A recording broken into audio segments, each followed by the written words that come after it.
Hi, I'm Austin here with Integrity Home Exteriors, and I'm here with Carolyn, a recent window customer.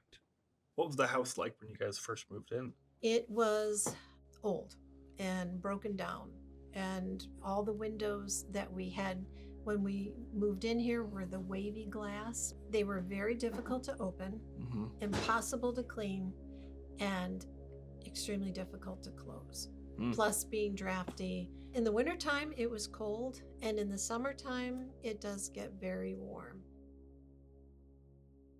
The first remodeling of the windows was actually an improvement, but they were made of wood. They deteriorated really quickly. They did not hold up. They were heavy.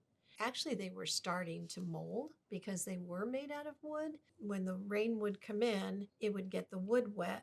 Now that the new windows are in, what's different from before? Well, it's a lot quieter. I didn't really notice the noise, but it is a lot quieter and it's warmer. Actually feels cozier. They go in very easily. I really appreciate the way they open and close, and when they close, they lock automatically, which is nice. Yeah. It's a very good feature.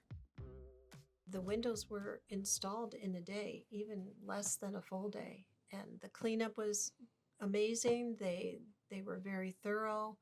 They cleaned up after themselves in the house as well. They were friendly. Well, I really felt that as a company, they cared about our home and about us as a customer. Carolyn, thank you so much for having us out. We really appreciate having you as a customer, and we're happy to welcome you into the Integrity family. Well, thank you. We are really happy with our decision to go with Integrity for our windows. And in the future, if we have any other needs, we are confident that we will be giving you a call.